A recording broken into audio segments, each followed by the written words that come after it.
Merdeka!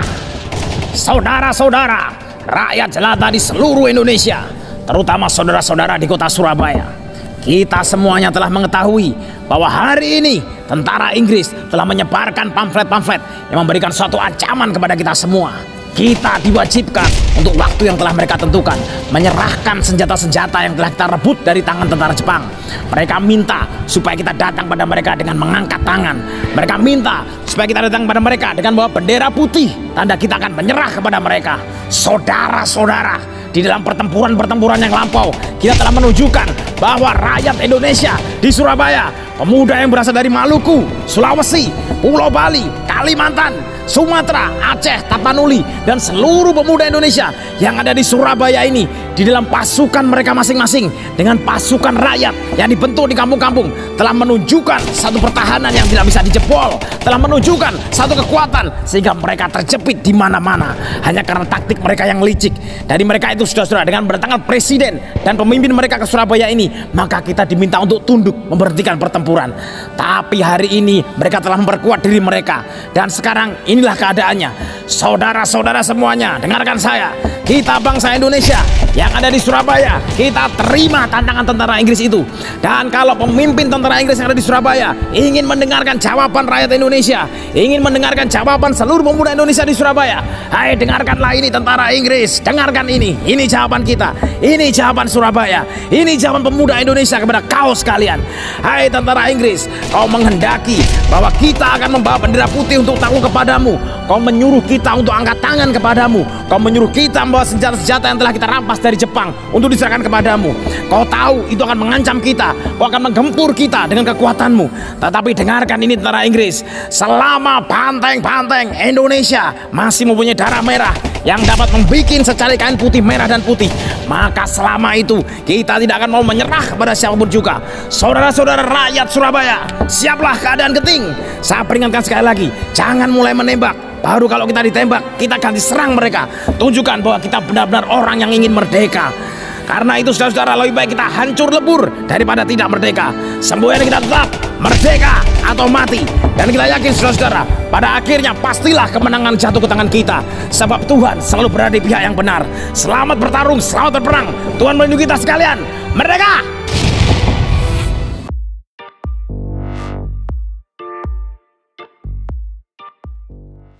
Selamat siang, saya ucapkan kepada Mr. Tri dan Mr. Ardian dan juga teman-teman yang saat ini menyaksikan acara IG Live pada siang hari ini.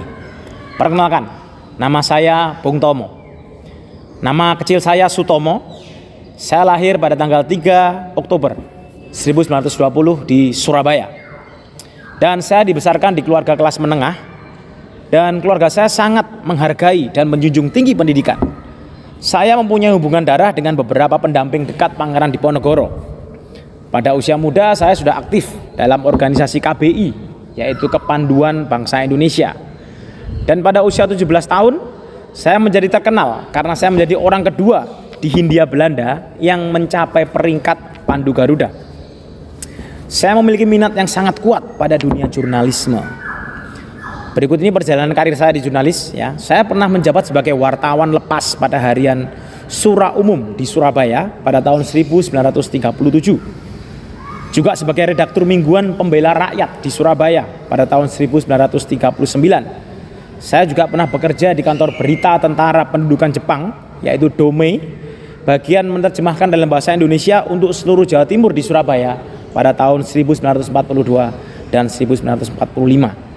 Dan saya juga adalah pemimpin di kantor redaksi Berita Antara tahun 1945. Dalam sejarah, ketika pertempuran 10 November sedang berlangsung, tercatat di Perpustakaan Sekretariat Negara, yaitu saya menjadi salah satu pemimpin yang sangat penting.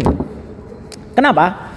Karena saya berhasil menggerakkan dan membangkitkan semangat rakyat Surabaya dan rakyat Indonesia pada umumnya waktu itu, ketika kita diserang habis-habisan oleh tentara Inggris yang mendarat dan ingin melucuti senjata tentara Jepang dan membebaskan tawanan Eropa yang ada di Indonesia. Pertempuran 10 November terjadi, dan pada waktu itu saya menjadi orator ulung di depan corong radio. Saya bakar semangat rakyat untuk berjuang melawan tentara Inggris dan nikah Belanda. Dan oleh kalimat-kalimat patriotis yang sudah saya ucapkan, Maka banyak para pemuda waktu itu bangkit semangatnya, ibu-ibu, semua anak-anak muda, mereka bangkit mendengar orasi saya di radio pada waktu itu.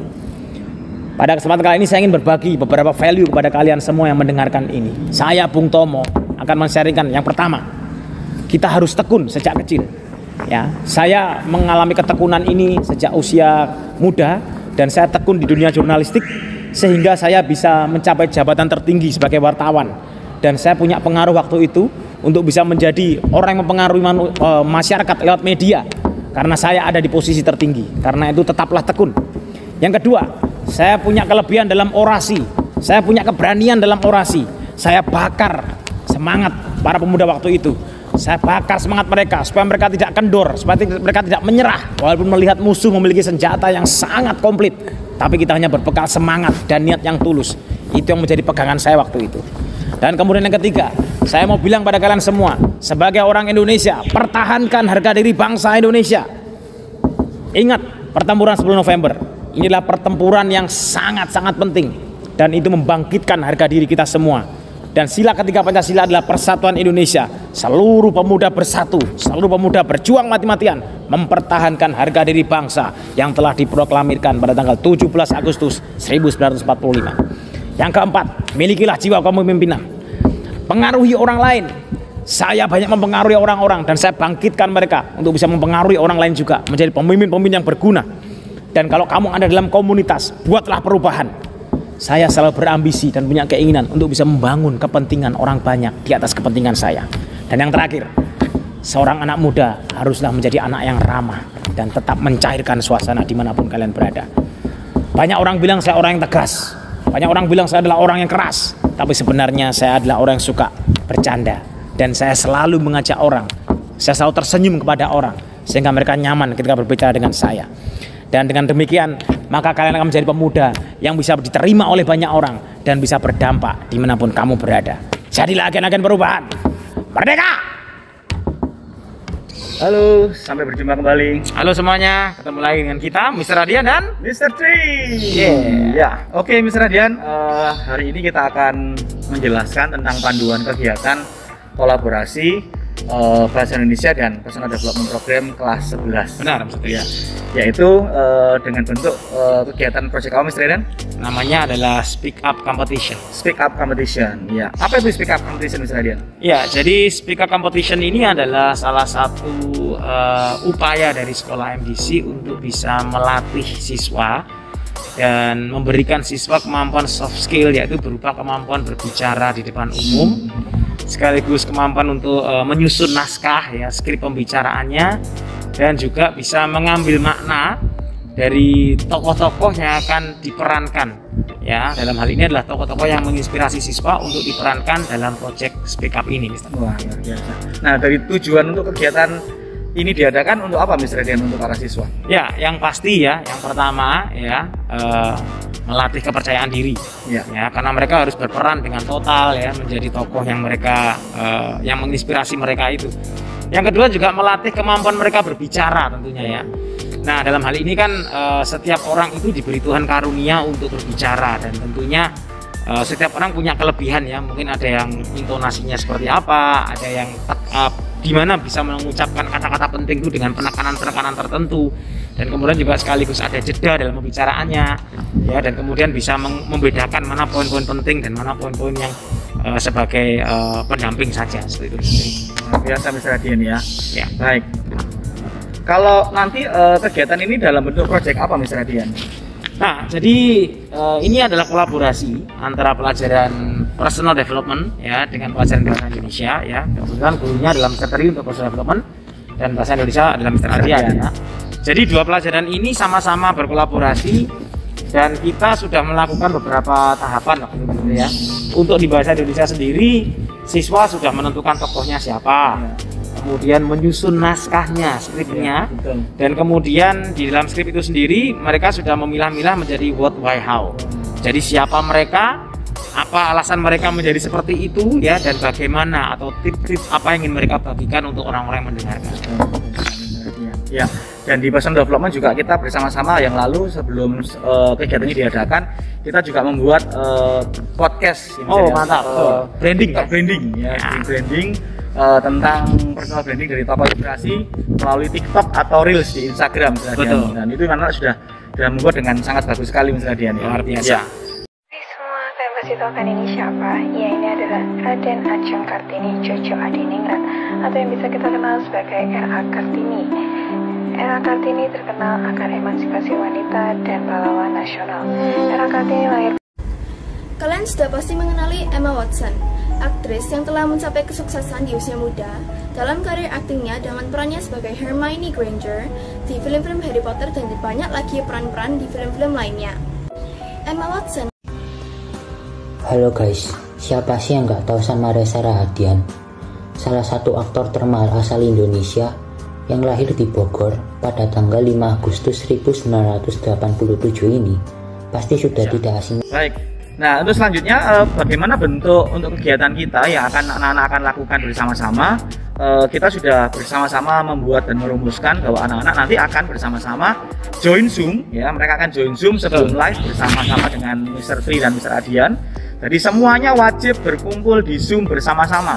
Jadi setiap siswa akan ada jadwal per hari ya. Betul. Mereka akan join dengan kita dan secara khusus mereka akan bergantian untuk melakukan live di Instagram. Misalnya Perhatikan jadwalnya ya. Perhatikan jadwal yang ada sesuai dengan peraturan yang ada dan ketentuan yang ada melalui tim kurikulum ya. Betul. Dan jangan lupa follow IG MBC SHS dan IG Mr. Adian juga Mr. Tri ya. Dan jangan lupa juga melaporkan akun Instagram kalian kepada kami. Sudah kami kirimkan lewat tabel misalnya. Betul. Tabel untuk kalian bisa mereport akun kalian untuk kita bisa invite.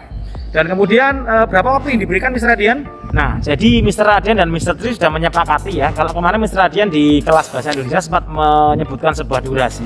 Dan hari ini disepakati bahwa waktunya maksimal 3 menit. 3 ya. menit. Tidak boleh lebih dari 3 menit. Iya, dan kemudian untuk kostumnya gimana Mas Adian? Nah, untuk kostumnya gunakan kostum sesuai dengan tokoh yang kalian perankan itu ya.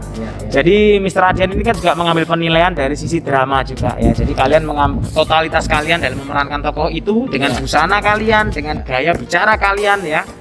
Lakukan yang terbaik ya, totalitas, maka kalian akan meraih hasil yang terbaik juga. Seperti Mr. Adian sebagai Bung Tomo. Hari ini Mr. Adian dan Mr. Tri memberikan contoh kepada kalian ya. Mr. Adian tadi kamu sudah lihat ya, Mr. Adian berperan sebagai Bung Tomo. Mr. juga pakai atributnya Bung Tomo. Cara bicaranya Mr. juga seperti Bung Tomo. Mr. menjiwai seperti Bung Tomo. Betul. Dan jangan lupa teman-teman, Mr. Adian dan Mr. Tri sudah memberikan kesempatan untuk kalian membuat skrip. Betul. Untuk memudahkan kalian dalam proses melaksanakan speak up ini Mr. Adian ya. Dan karena ini adalah proyek kolaborasi bahasa Indonesia, maka dominan berbahasa Indonesia. Ya, boleh diberikan Inggris tapi tidak dominan ya, nggak apa-apa. Kemarin saya sudah menyampaikan ke mereka Mr. Tri ya, karena beberapa tokoh yang mereka perankan ada yang dari luar negeri. Ya. Jadi Mr. Adian juga tidak ada masalah, tapi kamu berbicara dalam bahasa Indonesia. Kalau sesekali kamu campur bahasa Inggris tidak apa-apa. Selain itu ingat, jangan mengandung konten muatan sara, ucapan umpatan ya, mungkin melecehkan orang lain ya. Nah, gunakan ini seobjektif mungkin ya, dan jadilah berkat dengan apa yang kalian ucapkan. Ya, dan nanti kita akan berikan peringatan, pemberitaan waktu ketika kalian live. Nanti akan ada waktu di mana kalian memulai, waktu kalian di mana pertengahan, dan waktu akan berakhir Mr. Adian ya. Ya. Dan sekali lagi dari kami Mr. Tri dan Mr. Adian, sampai bertemu lagi ya di Speak Up Project Competition kolaborasi PT Pro dan Bahasa Indonesia. mantap. Selamat berjuang. God God bless you. bless you.